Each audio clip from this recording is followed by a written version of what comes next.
नमस्कार, आप देख रहे हैं डिजियाना न्यूज और आईपीएल से जुड़ा है हमारे खास शो जिसका नाम है क्रेजी क्रिकेट। उसमें आप सभी का बहुत बहुत स्वागत है और जिसका हमें था इंतजार वो घड़ी आ गई। जी हाँ, आईपीएल का फाइनल मुकाबला सीएसके वर्सेस केकेआर। लेकिन उससे पहले आप सभी को विजयादशमी पर्व की डिजियाना परिवार की तरफ से हार्दिक शुभकामनाएं। और आज महान पर्व है सनातन धर्म का और उसके साथ साथ आईपीएल का भी एक महान मुकाबला होने जा रहा है जिसमें तय हो जाएगा कि 2021 में आईपीएल का सिरमौर कौन है, किसके खाते में जाएगी विजय और किसके खाते में जाएगी पराजय। आपसे कुछ ही देर में ये नतीजा हमारे सामने आने वाला है। हम बात करेंगे कि इस मुकाबले में किसकी संभावनाएं जीतने की ज्यादा है, केकेआर या फिर महेंद्र सिंह धोनी की टीम सीएसके। हमारे एक्सपर्ट हमारे साथ हैं क्योंकि कंडीशंस के साथ साथ परफॉर्मेंस कि जो निचोड़ निकालने के बाद नतीजे हमारे सामने आते हैं वो संभावनाओं के माध्यम से हमारे एक्सपर्ट हमारे सामने रखते हैं और लगभग वो सही भी बैठते हैं। तो जाहिर सी बात है इसलिए ये शो हमारा बहुत ज्यादा इंपॉर्टेंट है। और आज के शो की शुरुआत में ही हम आप सभी के प्रति भी, हमारे दर्शकों के प्रति भी आभार प्रकट करना चाहेंगे क्योंकि लगातार इस शो से जुड़ी जो आपकी सकारात्मक प्रतिक्रिया हम तक आती रही उसके लिए हम आपके आभार हैं और उसके साथ साथ आपके प्रति साधुवाद भी प्रकट करते हैं। हमारे साथ मौजूद है हमारे खास एक्सपर्ट सुखदेव सिंह गुम्मन सर आपका बहुत बहुत स्वागत है और आपको भी दशहरे पर्व की हार्दिक शुभकामनाएं। थैंक यू अभिषेक, आपको और आपके परिवार को भी और डिजियाना के सब दर्शकों को भी इस पर्व की बहुत बहुत शुभकामनाएं। और देवाशीष सर भी हमारे साथ मौजूद है। देवाशीष सर आपका भी बहुत बहुत स्वागत है और आपको भी दशहरे पर्व की हार्दिक शुभकामनाएं। आपको भी परिवार सहित मंगलमय हो और मैं डिजियाना के सभी दर्शकों को तहे दिल बधाइयाँ देता हूँ और इस महापर्व को, इस महापर्व, क्रिकेट के महापर्व, सनातन धर्म के महापर्व के साथ क्रिकेट के महापर्व को भी एंजॉय करें और दोनों को सामंजस्य बना के और दोनों को एंजॉय करें। तो धर्म के साथ खेल का भी महामुकाबला है आज और जीत तो हमेशा अच्छाई की हुई है और खेल तो भावना अच्छाइयों से जुड़ी हुई है, इसलिए कोई भी जीते या हारे हमें बहुत आनंद आने वाला है। सर, एक महामुकाबला, एक लंबी सफर, यहाँ पर 14 मैचों के हर टीमों ने सफर तय किया है और उसके बाद जो 2 टीमें तय हुई है उनके बीच आज मुकाबला है सीएसके वर्सेस केकेआर। बिल्कुल 59 मैच अभी तक हम लोगों ने देखे और इस 49 मैच और 2 लेग, फर्स्ट लेग जो इंडिया में हुआ उसका और सेकंड लेग जो यूए में हुआ, उन दोनों की कश्मकश भरे मैचेस, हमने बहुत सारे मैचेस देखा कि लास्ट बॉल पे डिसाइड हुए या सेकेंड लास्ट बॉल पे डिसाइड हुए, लास्ट ओवर में डिसाइड हुए, ब्रेथ टेकिंग। हम पिछला मैच ही अगर बात करें जो सेकेंड क्वालिफायर था उसमें जिस तरीके से डीसी हारी और वो जो सीन्स थे उस समय, पृथ्वी शॉ ग्राउंड पे लेटे हुए रो रहे थे, आप नोकिया को देखें, आवेश खान को देखें तो वो दोनों की आंखें नम थी। कप्तान जब बोल रहे थे तो दिमाग कुछ बोल रहा था, एक्सप्रेशन कुछ आ रहे थे। तो क्यों उसको एक धर्म की तरह पूजा जाता है, उसके सारे नज़ारे हमने अपनी आंखों से देखे। और एक हार के बाद में एक डिज़र्विंग टीम जब बाहर जाती है तो कितना फील करती है, कितना बुरा फील करती है और उसको उस हार को बुलाने के लिए और वापस से परफॉर्म करके उस जगह में आने के लिए 1 साल का समय लगता है। तो अपने आप में बहुत महान और खूबसूरत सीन्स हम लोगों ने देखे हैं अभी तक। और आज 13वां संस्करण, अभी तक के 12 जो संस्करण हुए हैं उनमें से सबसे ज़्यादा मुंबई 5 बार जीती है, सीएसके 3 बार जीती है, केकेआर 2 बार जीती है और 1 बार डेक्कन चार्जर्स जीते हैं और 1 बार सनराइजर हैदराबाद जीती है। और आज का मुकाबला जो है हम देखने के लिए आपके सामने प्रस्तुत हैं और हम आपको इसके कुछ रोचक तथ्य के बारे में हम सब लोग बताने की कोशिश करेंगे। और उम्मीद करता हूं कि ये सीरीज़ जो अभी तक आपने देखी है, जो क्रेजी क्रिकेट की सीरीज़ है, वो आपने पसंद करी होगी, आपको अच्छी लगी होगी। और आप सब लोगों के लिए एक और बड़ी अच्छी खबर है कि हम लोग वर्ल्ड कप के मैचेस भी इसी तरह से लेकर आपके सामने हाजिर होंगे। जहाँ तक इस मैच का सवाल है तो रिसर्जेंट केकेआर जो पहले लेग में उनके लिए कुछ भी अच्छा नहीं चल रहा था, दे वर ग्रिप्ड इन कोविड, वो कोविड के डर से ग्रिपिंग थी। उनकी जो बल्लेबाज थी वो उसमें ग्रिप थी कि बैट्समैन नहीं चल पा रहे थे। पावर प्ले में जो अपोजिट बॉलर्स थे उनसे ग्रिप थी, मतलब कुछ भी उनके लिए अच्छा नहीं चल रहा था। और लास्ट में जब ये प्ले कॉल ऑफ हो तो अहमदाबाद के रूम में वो आइसोलेटेड थे एक होटल के, वहाँ से 7 मैचेस में से 2 मैचेस जीतकर 5 हार कर टीम उस समय बिल्कुल लड़खड़ा रही थी और कोच ब्रेंडन मैकलन प्लानिंग कर रहे थे कि किस तरीके से हम इनमें 2014 की स्पिरिट फिर से रिवाइव करें, क्योंकि 2014 में उन्होंने यही किया था कि पहले 7 में से 2 मैच जीते थे और 5 मैच हारे थे, और उसके बाद में लगातार सारे मैच जीतते हुए फाइनल भी वो जीत गए थे। और कुछ उसी तरह की ये ब्लूप्रिंट तैयार हुई, और जो ब्रेक मिला उस ब्रेक में उन्होंने अपनी टीम को मोटिवेट किया, तैयार किया, प्रिपेयर किया, और हमने अभी तक देखा है इस लेग में आकर उन्होंने 8 मैचेस खेले हैं, 8 में से 2 मैच हारे हैं और 6 मैच जीते हैं, और पिछले 4 मैच लगातार जीतकर वो फाइनल्स के लिए क्वालिफाई करें। एक मैजिकल मैच के लिए अभी उनका वेट है, और सिमिलर टेल ये लग रही है जो 2014 में जो स्टोरी अनफोल्ड हुई थी उसी तरह की थी, पर इस समय उसका सामना जो है धोनी के धुरंधरों से है। वो टीम जो सबसे ज़्यादा फाइनल्स में क्वालिफाई करी है, 8 फाइनल्स अभी तक उन्होंने खेले हैं, 5 हारे हैं, 3 जीते हैं, और अब सबसे बड़ा एक और मौका है डैडीज आर्मी के लिए कि ये मैच उनका लास्ट मैच है, इसके बाद में मेगा ऑक्शन है। तो शायद एक ट्रिब्यूट इस टीम को वो चाहेंगे कि इस तरह की हो, कि इससे बेटर वे नहीं हो सकता कि आपका प्ले कर यहाँ से वॉकआउट करें इस ग्राउंड से, और फिर नए सीजन में कौन से नए प्लेयर आएंगे, किनके साथ अगली बार खेलेंगे, एक नई कहानी अनफोल्ड होगी। दोनों टीम ही बहुत अच्छी खेल रही हैं, और कहीं ना कहीं मुझे ऐसा लगता है कि उनका जो घर में जिस तरह का माहौल था, इंडिया में जिस तरह की विकेट्स थी, हम चेन्नई की बात करें सीएसके के लिए तो स्पिनिंग ट्रैक है, स्लो है, स्लगिश है, सिमिलर जैसे यूई में खेलते हैं उसी तरह का उनको खेलने को मिला, और उनके प्लेयर ने वैसे परफॉर्म किया। जैसे मैंने कल बोला था कि केकेआर के भी जो कलकत्ता का विकेट है वो भी स्पिन को बहुत असिस्ट करता है, स्लो है, स्लगिश है, और सिमिलर एनवायरनमेंट है, तो दोनों ने बेस्ट यूटिलाइजेशन किया है यहाँ आने के बाद में। और सबसे बड़ी बात जो मुझे सही में आती है कि धोनी की टीम से तो हम ऑलवेज अच्छा एक्सपेक्ट करते हैं, और वो एक ऐसी टीम है कि जो सिर्फ लास्ट ईयर 2020 का अगर हम प्लेऑफ छोड़ दें तो उसमें क्वालिफाई नहीं किया है। 12 में से 2 बार वो 2 साल के लिए वो टीम बाहर थी, 10 संस्करण उन्होंने खेले, 10 में से 9 बार वो प्लेऑफ के लिए क्वालिफाई किए, और 9 में से 8 बार वो फाइनल्स के लिए खेले हैं। तो इससे अच्छी टीम, और उनके लिए इस तरह की टीम के लिए जब आप रोज ही फाइनल खेलते हैं, रोज हर बार के संस्करण में आप प्लेऑफ में आते हैं, तो उनके लिए वो कोई ऐसा टेंस मोमेंट नहीं होता है, क्योंकि आपको ऐसा लगता है कि ये जस्ट अनदर मैच है, एक और मैच है जो हम खेलने के लिए आए हैं। परंतु जो एक ट्रॉफी का स्ट्रेस होता है, और करो या मरो होता है, अभी नहीं तो फिर अगले साल, फिर आपको आगे कोई मैच नहीं है। आज आपने जीत लिया तो आप विनर रहेंगे और इतिहास में आपका नाम लिखा जाएगा, और अगर आप हार गए तो रनर्स आपको कोई नहीं पूछता है।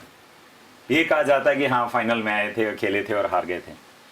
मैच बहुत अच्छा होगा, एनवायरनमेंट डिफरेंट है, केकेआर 4 मैच जीत कर आ रही है, और धोनी की टीम पिछला मैच थोड़ा सा ऋषभ पंत की गिफ्ट के हिसाब से मैं कहूँगा कि जीत के आए हैं, कि लास्ट ओवर में धोनी और जडेजा नए बल्लेबाज हैं, और उनके सामने टॉम करन जैसे बॉलर को, साउथ अफ्रीकन को, जो एक यंगस्टर है जिसको पहला मैच खेल रहे थे, जिसके पास ना स्पीड है या ना एक्यूरेसी है, उसको बॉल देना कहीं ना कहीं कप्तान की मैच्योरिटी थी, और जिसका फायदा खुले दिल से धोनी ने लूटा।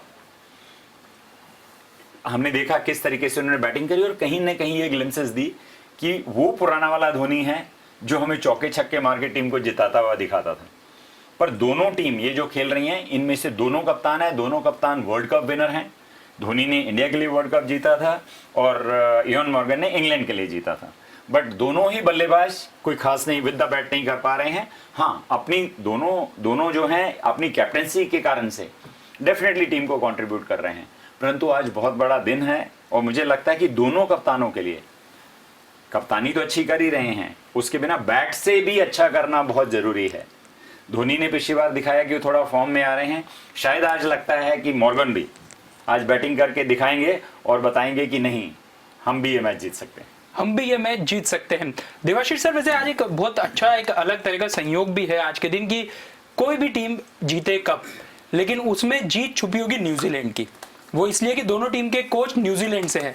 हम बात करें सीएसके तो स्टीवन फ्लेमिंग जो कि सलामी बल्लेबाज रहे हैं लंबे समय तक न्यूजीलैंड के, और कप्तान भी बहुत शानदार रहे हैं। और दूसरी तरफ बात की जाए केकेआर की, तो वहां भी कीवी खिलाड़ी जो कि वहां का खेवनहार रहा है, जिनका नाम है ब्रेंडन मैकुलन। तो सर, न्यूजीलैंड के खाते में तो जीत आ जाना अभी से तय हो गया।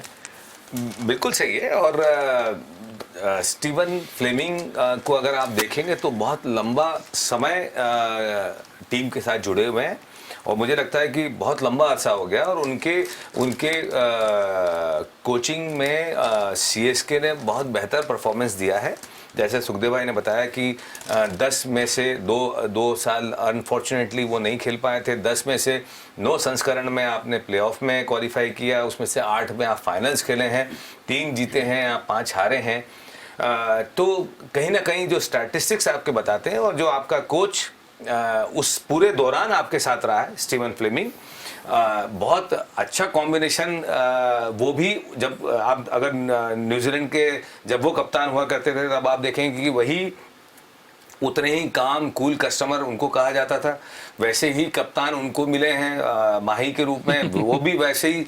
तो दोनों एक बहुत अच्छा वेवलेंथ मिलना बहुत ज़रूरी होती है। देखिए कप्तान और कोच का एक ऐसा कॉम्बिनेशन है जहां अगर आपका वेवलेंथ नहीं मिलेगी, आपके विचार नहीं मिलेंगे, आपका एक थॉट नहीं होंगे, तो आपको स्ट्रैटेजी जो आप करोगे। और देखिए जहां ग्राउंड पे आप बाद में जाते हैं, स्ट्रैटेजी आप पहले बनाते हैं।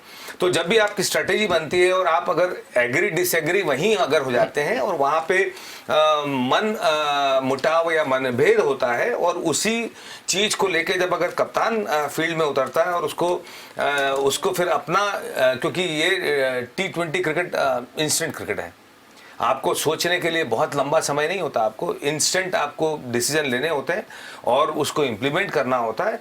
तो उसमें आपके फेवर में भी जाते हैं, आपके अगेंस्ट में भी जाता है।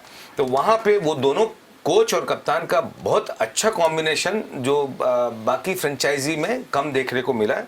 तो मुझे लगता है कि स्टीवन फ्लेमिंग का भी उतना ही योगदान जितना हम माही और माही की टीम को हम देते हैं, उतना ही योगदान फ्लेमिंग को भी है कि उनके कोचिंग में इस टीम ने बहुत अच्छा परफॉर्म किया है।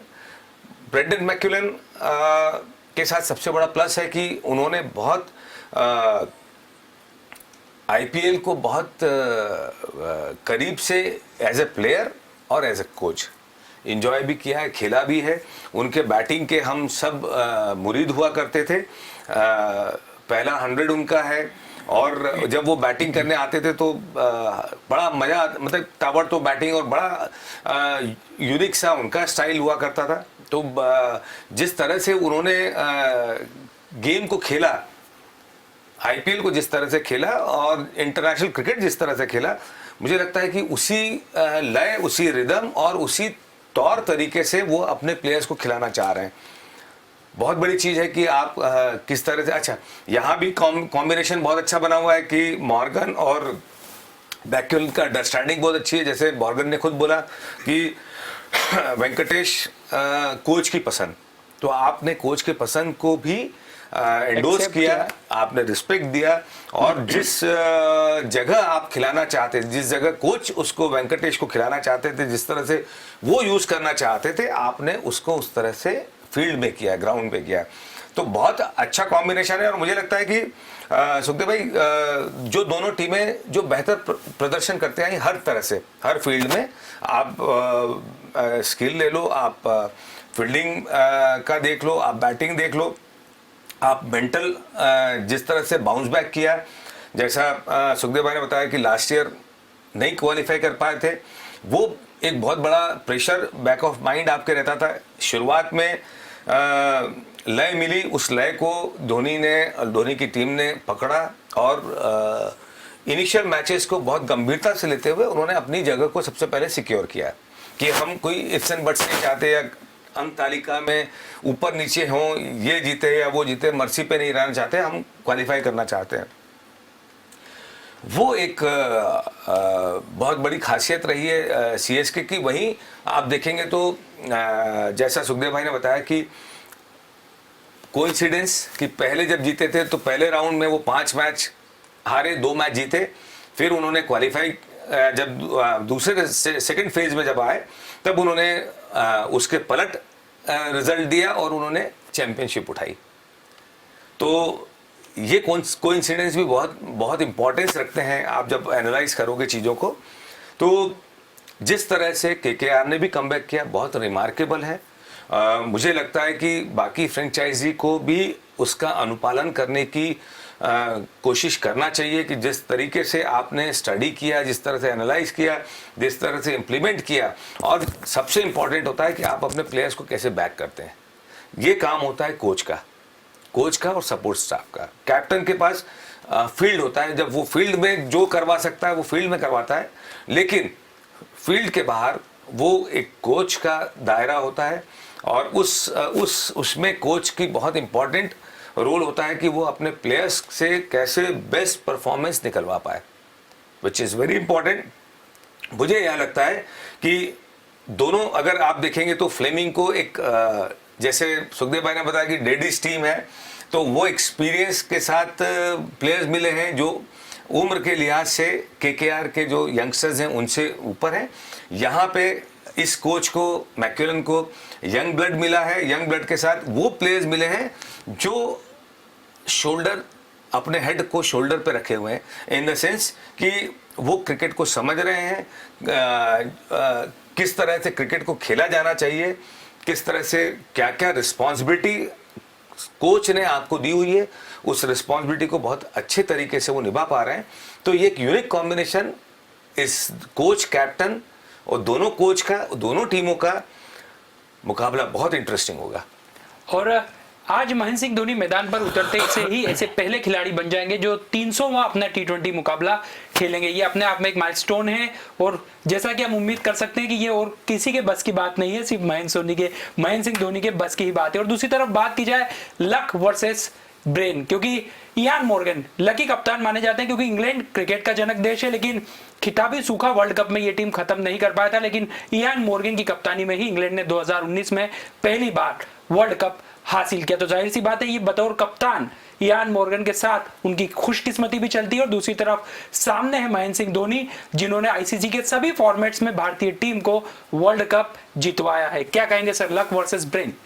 बिल्कुल ठीक बात है। देखिए, जो हार्डवर्क होता है, जो डेडिकेशन होता है, जिसके साथ आप अपनी टीम को जिताते हो, एक आपका किसी गेम को रीड करने का जो मादा होता है, जो आपकी अंडरस्टैंडिंग होती है, वो डेफिनेटली आपको लॉन्गर टर्म, और लक ऑलवेज आपके साथ ही रहता है। Luck some time favours and they say luck favours the brave, कि ब्रेव को करता है। इयान मॉर्गन की बात करेंगे तो बहुत ही हार्ड हिटिंग डिवास्टेटिंग बैट्समैन है। अनफॉर्चुनेटली पिछले 1-1.25 साल से वो कुछ बैटिंग से जो नहीं दिखा पाए हैं। हाँ, अपनी कैप्टनसी से डेफिनेटली एक यंग बडिंग टीम जो है, हम अगर आप देखोगे तो सारे यंगस्टर हैं उसमें। आपको बड़ी एज के 1-2 प्लेयर को आप छोड़ दीजिए, रसल की बात कर लीजिए, वो थोड़े बड़े हैं, आप शाकिब की बात कर लें, वो थोड़े बड़े हैं।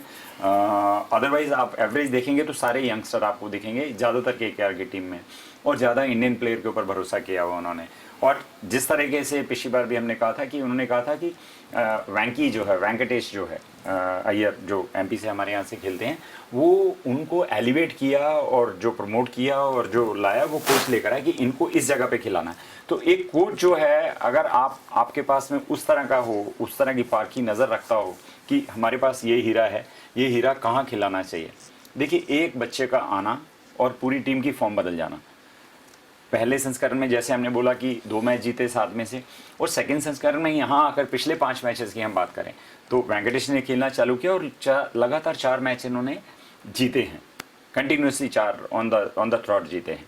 तो वो कहीं ना कहीं देखिए लक फैक्टर भी कह सकते हैं, नया ब्लड इंड्यूस होना भी कह सकते हैं, और आप जो नए बच्चे आते हैं आकर और एक नई स्टैम्प देते हैं आपको, और अथॉरिटी से खेलते हैं। शारजा जैसे विकेट पे हमने उसको जैसा खुल के खेलते देखा, और इयान मॉर्गन ने कहा कि ऐसा लग रहा था कि वो किसी दूसरी विकेट पे खेल रहा, वो विकेट है ही नहीं जिसका हमने खेला था। तो ये कुछ चीज़ें हैं जो चमत्कारी होती हैं, जो टीम का टेम्पो अपलिफ्ट करती हैं और टीम को जो बिल्कुल गर्दिश में जो सितारे गए हैं उनको 7वें आसमान पर ले जाते हैं। महेंद्र सिंह धोनी अभी 300 मैच हैं, अभी पड़ाव रुका नहीं है, अगले सीजन में भी खेलेंगे, मुझे 100% उम्मीद है, क्योंकि उनका फिजिकल फिटनेस है। जहां तक हम कीपिंग की बात करेंगे, he is a excellent keeper. कहीं ऐसा लगा नहीं कि रिफ्लेक्सेस लो हो रहे, because for a keeper you need a very good reflexes. आप रिफ्लेक्स ही गेम है कि कट लगा तो आपको आपके हाथ जाने चाहिए, दिमाग आपका बोलना चाहिए हाथ यहाँ जाना है, वहाँ जाके आपको यहाँ डाइव करना है। आपको हमने देखा वो डाइव भी करते हैं, फिजिकली बहुत फिट हैं। मुझे लगता है अभी आने वाले 1-2 साल अभी वो कहीं पे भी जाने की इच्छा नहीं रख रहे हैं, और हम भी उनको इसी तरह से अच्छा खेलते हुए कैप्टन कूल की तरह से टीम को ग्रूम करते हुए, बच्चों को आगे बढ़ाते हुए, और हमारे लिए और गर्व की बात है कि वो T20 वर्ल्ड कप में इंडियन टीम के मेंटोर भी हैं।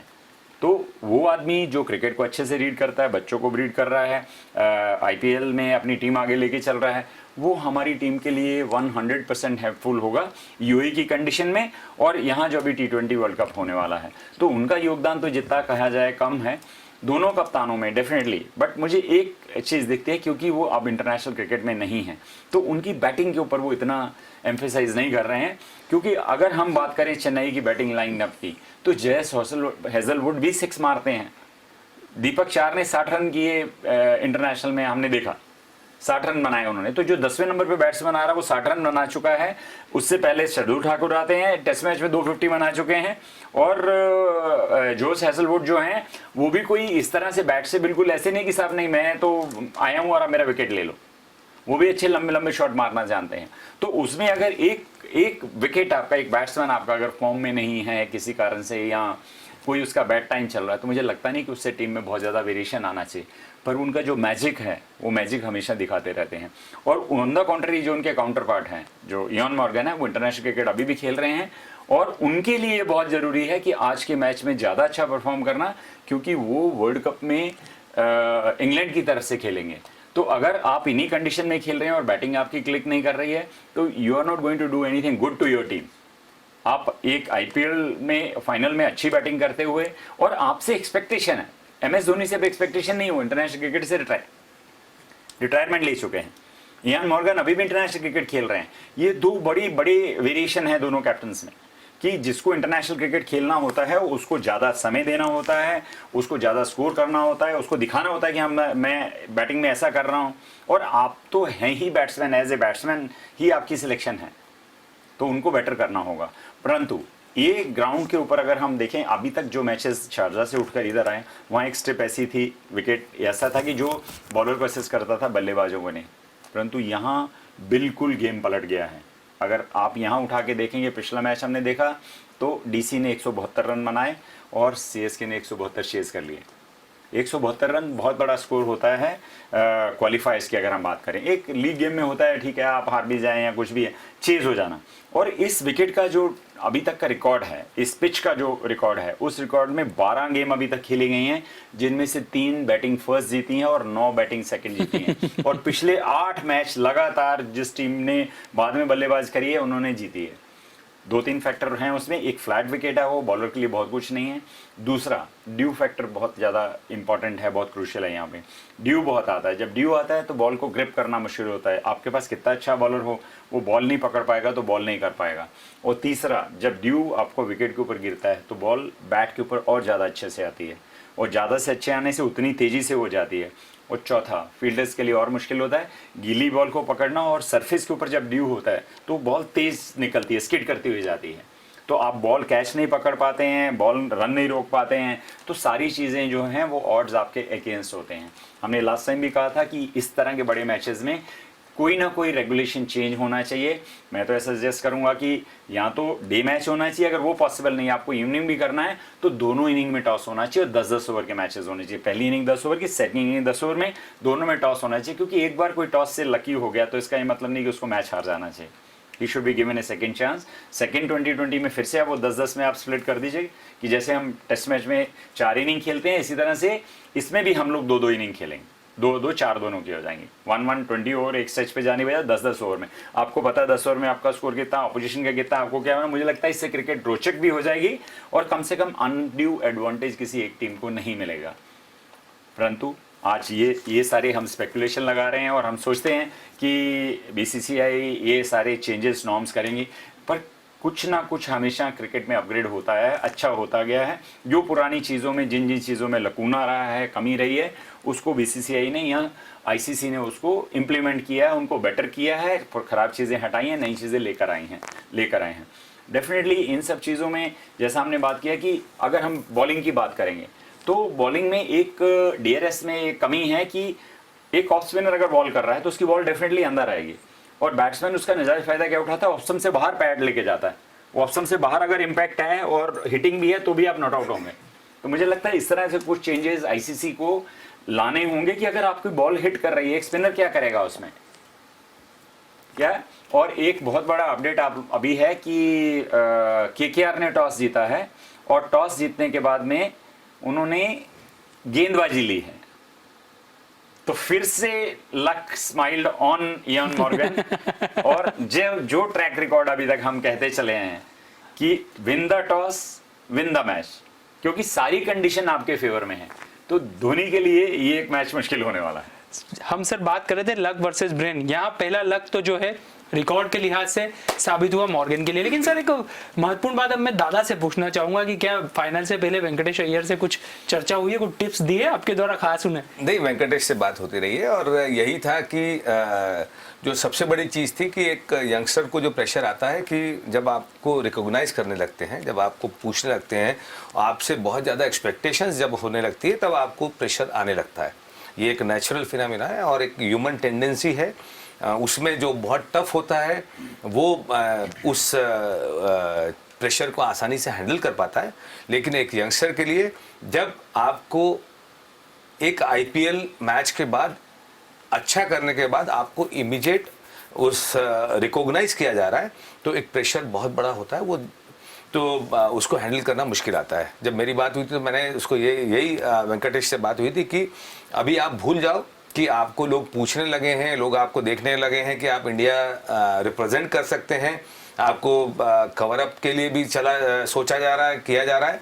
तो आप सिर्फ एक one game at a time, one ball at a time focus रखें। एक गेम जो आपके पास है, एक बहुत बड़ी अपॉर्चुनिटी आपके पास है, एक बहुत बड़ी रिस्पॉन्सिबिलिटी आपको आपकी फ्रेंचाइजी ने दी हुई है, तो आप उस पर ज़्यादा फोकस करें। अगर उसको अच्छा करेंगे तो नेचुरल है आपको उसका एडवांटेज मिलेगा। मैंने एक ही चीज़ बहुत अच्छे से, जब हम बात कर रहे थे, बहुत लंबे डिस्कशन होते हैं, मैंने एक ही चीज़ उसके कही कि सबसे ज़रूरी होता है आपको प्रोसेस पे ध्यान देना। आप प्रोसेस पे ध्यान दीजिए। आपके लिए प्रोसेस है कि आपका अगला मैच है, आउटकम जैसी आपकी प्रोसेस होगी, जैसे आप हार्डवर्क करेंगे उस प्रोसेस को अचीव करने के लिए, तो आपको उसका जो आउटकम होगा वो डेफिनेटली आपके मुताबिक ही होगा। तो यही बात हुई कि आप प्रोसेस पे ध्यान दो, आउटकम उसका अच्छा ही होगा। जिस तरह से आप खेलते आए हैं उसी तरह से लीजिए, कोई एडिशनल प्रेशर लेने की ज़रूरत नहीं है।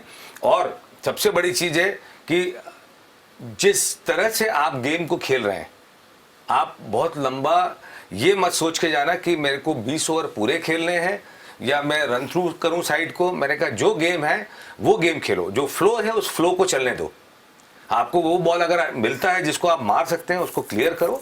आप ये अगर सोच के बैठ गए कि मुझे 20 ओवर खेलने हैं तो थोड़ा मैं और सेंसिबल हो जाऊं, तो वहां पे आप अपने नेचर के अगेंस्ट में जाके करेंगे। नेचर के अगेंस्ट में जब खेलेंगे आप, तो आप जो रिजल्ट एक्सपेक्टेड है खुद के लिए, आप खुद से एक्सपेक्टेशंस करते हो और वो रिजल्ट आपको जैसा आप चाहते हो वैसा आपको अचीव नहीं हो सकता। तो बेहतर है कि आप जो नेचुरल गेम है, जिस गेम से आज आप वहाँ पहुँचे, जहाँ आप घर घर में आपको लोग पूछने लगे हैं, घर घर में आपका नाम जानने लगे हैं, तो आप उसी गेम के साथ आप अपना क्रिकेट खेलिए, क्रिकेट को एंजॉय करिए। बहुत ज़रूरी होता है कि आप अपने अगर गेम को एंजॉय करके खेलते हैं तो आप 100%, मोर देन 100% दे पाते हैं। और आपका जब एंजॉय करते हैं तो प्रेशर भी हटता है, और ये प्रेशर लेने की आदत धीरे धीरे ढालना पड़ेगी उनको। और वो बहुत टफ क्रिकेटर है, मेंटली इज़ वेरी टफ।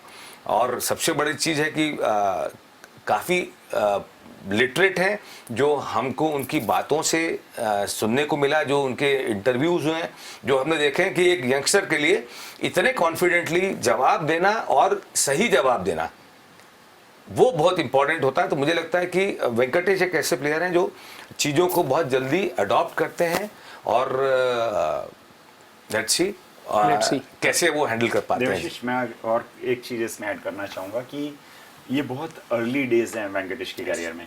और इंटरनेशनल क्रिकेट में आजकल क्या हो गया, जो आपके पास में बायोमैकेनिक्स है, जो आपके पास में वीडियो एनालिस्ट है, वो एक एक बॉल देखता है कि किसी बल्लेबाज ने कैसी खेली है और किसी गेंदबाज ने कैसी करी है।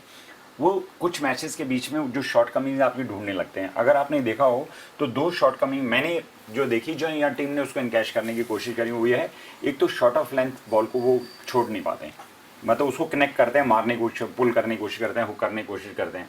और इन द बार्गिन पिछली बार डीसी के अगेंस्ट वो वैसे ही आउट हुए थे। ऋषभ ने उनका कैच लिया था, मिसक्यूट हुआ था, और एक उनका कैच भी ड्रॉप हुआ था पुल करने के चक्कर में।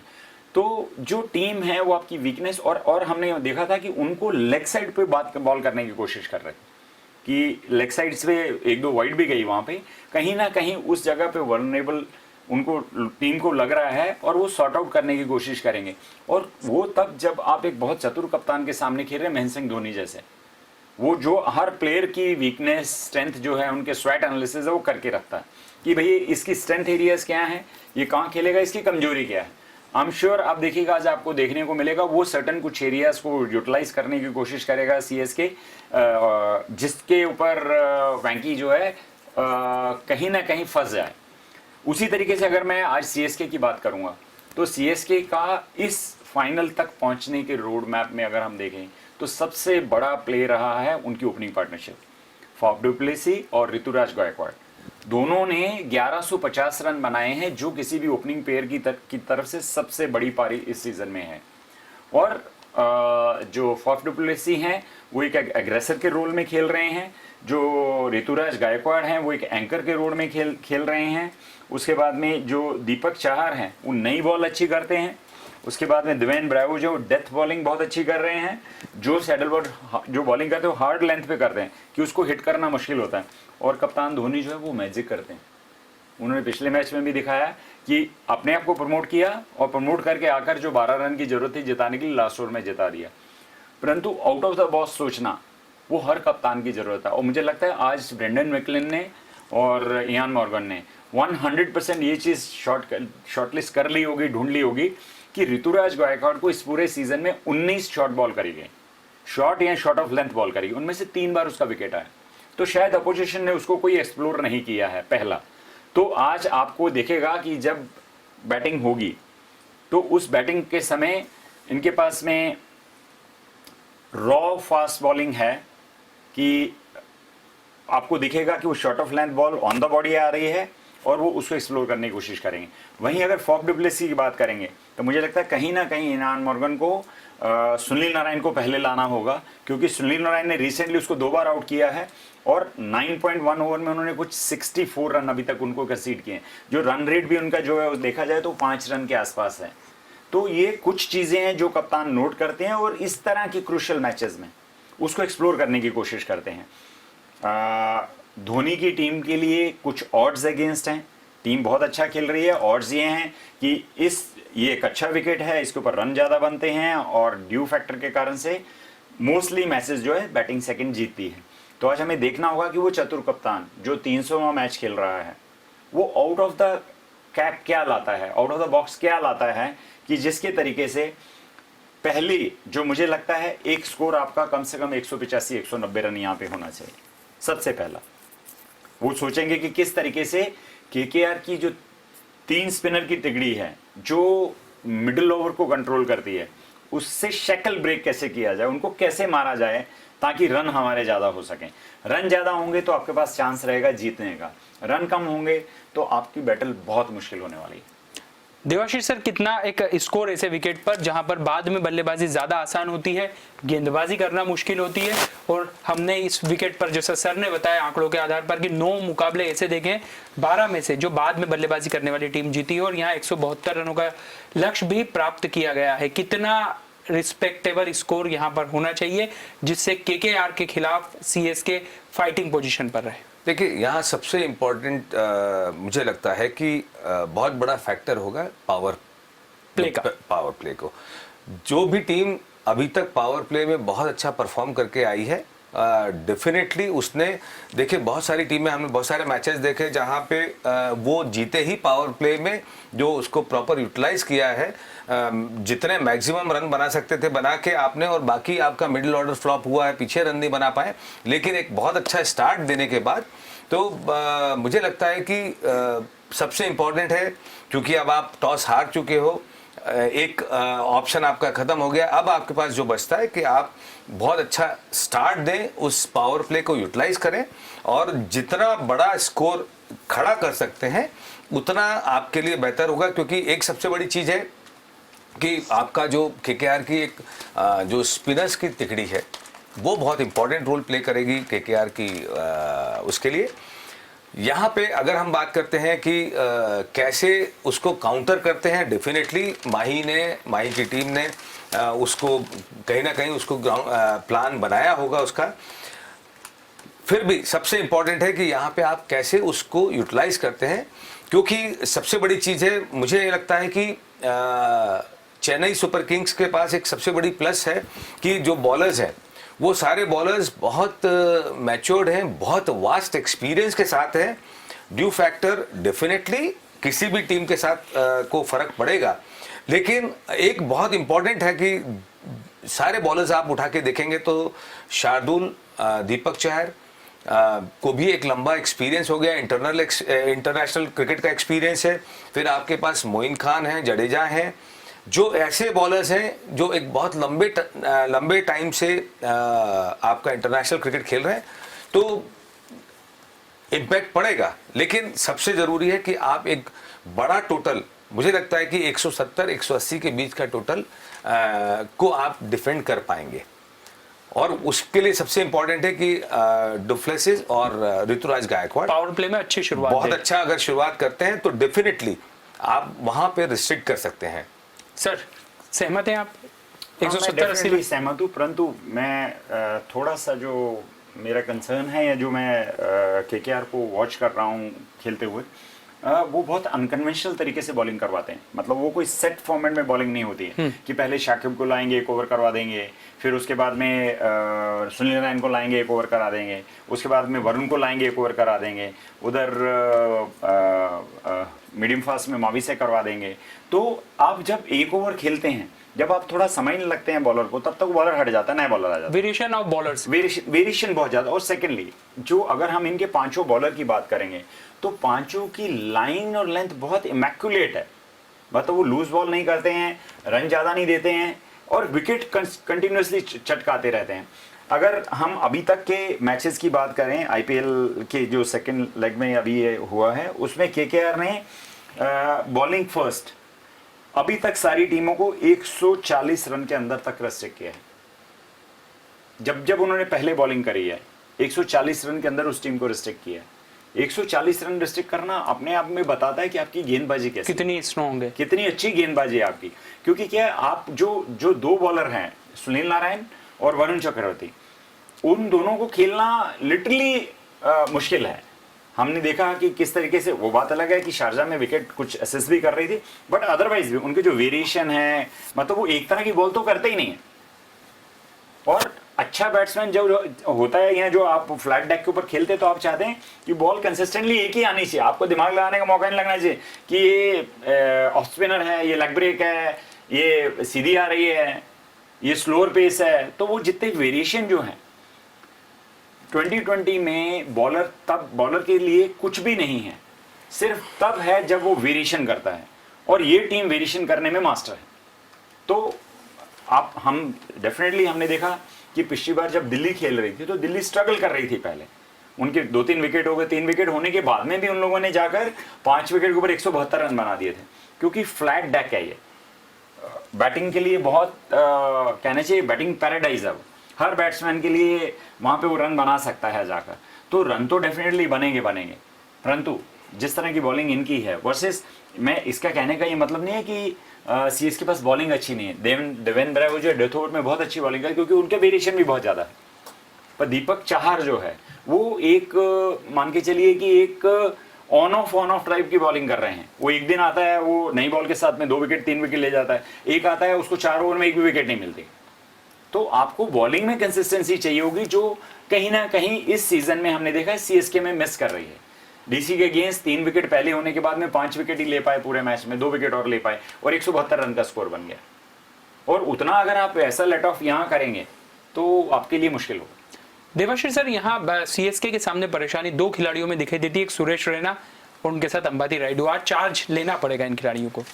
डेफिनेटली मुझे देखना पड़ेगा सुरेश रैना टीम में है या नहीं है, लेकिन नहीं, अंबाती रायडू जरूर बहुत क्रूशियल रोल प्ले करेंगे। और वो एक ऐसा प्लेयर है, बहुत ऐसी ऐसी जगह जब आते हैं जब वहाँ पे वो गेम को कंट्रोल कर सकते हैं, तो मुझे लगता है कि अंबाती रायडू को डेफिनेटली, अंबाती रायडू ही नहीं, आप अगर ये देखेंगे तो सभी इंपॉर्टेंट है। हर आज वो गेम है जहां हर प्लेयर को अपना अपना योगदान देना पड़ेगा, तभी आप एक अच्छा स्कोर को आप डिफेंड कर पाएंगे।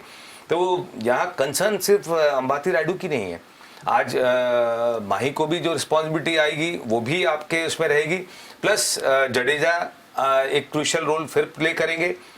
तो ओवरऑल आप अगर देखेंगे कि आपको एक ऐसी टीम की गेंदबाजी को काउंटर करना है जिसने 140 से ऊपर अपने अगेंस्ट में रन नहीं बनाने दिए हैं, तो वहां पे बहुत इंपॉर्टेंट है कि वहां आप किस स्ट्रेटजी से आते हैं। डेफिनेटली कोई अच्छा स्ट्रेटजी, कोई अच्छा प्लान लेके डेफिनेटली आ रही होगी सीएसके, बट जब एक रिदम चलता है, एक फ्लो चलता है, और ये बहुत रेयर केस होते हैं जब सारे ही बॉलर एक साथ सबसे अपने बेहतरीन पड़ाव पे होते हैं। केकेआर के साथ सबसे बड़ा जो प्लस है वो यही है कि आप 3 स्पिनर्स, 4 स्पिनर्स नहीं, आप उनके जो दो फास्ट बॉलर्स हैं उनके भी योगदान को आप नकार नहीं सकते, लोकी फर्ग्यूसन एंड आपके शुभम मावी। तो किसी एक देखिए, सबसे बड़ी वो टीम की मनस्थिति को समझिए कि जो बैटिंग करने जा रही है और उसको मालूम है कि एक बॉलर जाता है तो दूसरा आ जाता है, दूसरा आ जाता है, तीसरा आ जाता है। आपको लूटने का या रिलैक्स होने का मौका 5-6 बॉलर नहीं दे रहे। तो ये बहुत इंपॉर्टेंट है कि आप कैसे काउंटर करते हो। और मुझे लगता है अब चूंकि फाइनल है तो बहुत अच्छा मैच हमको देखने को मिलेगा, और एक जो हम कहते हैं नेचुरल जस्टिस भी होता है कि इतने लंबे समय तक जो टीमें या जो बॉलर्स अच्छा करते आए, हो सकता है कि आज के मैच में जो एक प्रेशर है, उस प्रेशर में वो कैसे सिचुएशन कैसी बनती है, कैसे हैंडल करते हैं, वो इम्पॉर्टेंट है। तो एक बहुत अच्छा इंटरेस्टिंग मुकाबला, जो बॉलर्स टीम को आज चैंपियनशिप के फाइनल में ले आए हैं, और सामने वो बैट्समैन हैं, आप देखें तो 2-3 बैट्समैन जो उनके हैं सीएसके के, पूरा दारोमदार उन पे है। हमको जडेजा को कुछ इनिंग्स में देखने को मिला, अंबाती रायडू कुछ इनिंग्स में, माही एक इनिंग में, जो भी कुछ किया है वो 2 बैट्समैन ने किया। मोइन को बहुत ज़्यादा हम एक्सपेक्ट करते हैं, बट मोइन से भी हमको वो चीज़ देखने को नहीं मिली। तो डेफिनेटली इंटरेस्टिंग है, और मुझे लगता है कि कैसे काउंटर करेंगे ये देखने वाली बात है कि बॉलर्स को सीएसके आज कैसे काउंटर करता है। मुझे ऐसा लगता है देवाशीष कि इसमें एक जो सुरेश रैना है, बहुत ही इम्पैक्ट प्लेयर हैं, 2020 में स्पेशलिस्ट माने जाते हैं, बट अनफॉर्चुनेटली इस पूरे सीज़न में वो बहुत ही इंडिफरेंट खेले, बहुत बैटिंग के साथ पूर रहे, और उनकी जगह पे रॉबिन थप्पा को जो चांस मिला, और पिछले मैच में डीसी के अगेंस्ट जो उन्होंने 60 रन किए, तो मुझे लगता नहीं है कि उनको खिलाएंगे, रॉबिन थप्पा ही खेलेंगे। पिछली बहुत खूबसूरत इनिंग खेली थी उन्होंने। और उसके बाद में जो सेकंड मुझे केकेआर की तरफ से लगता है कि शाकिबुल हसन जो हैं वो बांग्लादेश के प्रीमियम ऑलराउंडर हैं, उनकी टीम भी 48 घंटे बाद इस आईपीएल के बाद में बांग्लादेश की तरफ से स्कॉटलैंड के अगेंस्ट अपना वर्ल्ड कप 20 का पहला मैच खेलेगी। और अब सिर्फ एक चीज़ है कि अगर रसल फिट हैं तो रसल ऑनर्ड आंद्रे रसल 100% उसमें खेलेंगे, अगर वो नहीं हुए तो 100% शाकिबुल हुसैन को ही वो खिलाएंगे। और शाकिबुल हुसैन ने जिस तरह की बॉलिंग करी है और बैटिंग, डेफिनेटली देखिए अगर हम दोनों को कंपेयर करेंगे और कंडीशंस को देखेंगे, क्योंकि आंद्रे रसल फिट नहीं है तो मुझे लगता नहीं है कि वो नेट्स के ऊपर फिल सिमंस ने कहा था कि वो केकेआर के बैटिंग कर रहे हैं, तो उसके हिसाब से बॉलिंग जो है वो, क्योंकि अभी प्रॉपर रनिंग नहीं कर रहे हैं, नहीं कर पाएंगे, तो मुझे लगता है कि शाकिबुल हसन ही आज खेलेंगे। और वो अगर खेलते हैं तो क्योंकि उनकी बॉलिंग जो है वो बहुत कंजूसी भरी है, तो वो केकेआर के लिए एक विनिंग ट्रम्प कार्ड हो सकता है। और अब जाते जाते एक बार फेवरेट टीम के सिलसिले की बात कर लेते हैं। सर, कौन सी टीम फेवरेट है आज आपके? मैंने प्लेऑफ्स के शुरू में ही कहा था कि केकेआर, डीसी, अनफॉर्चुनेटली डीसी बाहर हो गया और उससे सीएसके जीता। मैं आज भी उन्हीं के साथ रहना चाहूंगा, क्योंकि जो मुझे उनका ब्रांड ऑफ क्रिकेट दिख रहा है, वो जो जिस तरह से खुलकर क्रिकेट खेल रहे हैं और यंगस्टर होने के नाते उनको एक फील्डिंग का बहुत बड़ा एडवांटेज है सीएसके के अगेंस्ट। सीएसके में कुछ फील्डर अच्छे हैं, फॉफ डिप्लेसी बहुत अच्छे हैं, सर जडेजा बहुत अच्छे हैं, बट अगर हम सबकी बात करेंगे तो सब फील्डर उतने अच्छे नहीं हैं। अगर हम उसके कंपैरिजन में देखेंगे जिस एजिलिटी के साथ केकेआर फील्डिंग करती है, आप वो ऐसा बोलते हैं run saved is run made, तो वो एक बड़ा एडवांटेज उनको है। बॉलिंग अच्छा क्लिक कर रही है and out of it, top of it, लगातार 4 मैच जीत कर आए हैं। और वो एक ऐसी टीम है जो एकदम से ऊज कर रही है एनर्जी से और एंथुजियाज्म से। मुझे लगता है कि आज केकेआर का दिन है। सर क्या कहेंगे? मैं तो वैसे ही आपको मालूम है वो तो जो चेंज आया था, तो जो एक आपको स्वप्न आया है और स्वप्न को आप कुछ तो आप देखें, आप यू विल एंजॉय। वो सीटी के साथ वो गाना गाइए, रातें ये मौसम नदी का किनारा और खूबसूरत क्रिकेट और सीटी बजाते बजाते आनंद लीजिए। मैच बहुत अच्छा होगा। देखिए ये उसके अलग हम अगर एनालिसिस पे जो हम अभी तक करते आए हैं, दोनों टीमें कोई भी ये नहीं कह सकता कि ये टीम भारी पड़ेगी, ये टीम भारी पड़ेगी। जो आज की सिचुएशन को बेस्ट एक्सप्लॉइट करेगा अपने दिमाग को ठंडा रखते हुए, और पहला एडवांटेज केकेआर को मिला है, अब वो कैसे भुना पाती है ये भी इम्पोर्टेंट है। लेकिन हम तो सीटी बजाते रहेंगे, सिटी बजाते रहेंगे। सीएसके वर्सेस केकेआर, और देखना खास होगा कि captain cool versus captain lucky, कौन आज ट्रॉफी उठाता है, सबकी नजरें रहेगी। लेकिन इतना जरूर है कि जिसकी हम लंबे समय से एक इंतजार कर रहे थे, जिस दिन का, कि ये दिन तय हो जाएगा कि आखिर वो कौन सी टीम है जो आईपीएल 2021 की सिरमौर बनेगी। फिलहाल हमारी इस खास पेशकश में इतना ही, लेकिन खबरों के लिए आप डीजीएना न्यूज के साथ बने रहिए। एक बार फिर से आप सभी को डीजीएना परिवार की तरफ से दशहरे की हार्दिक शुभकामनाएं।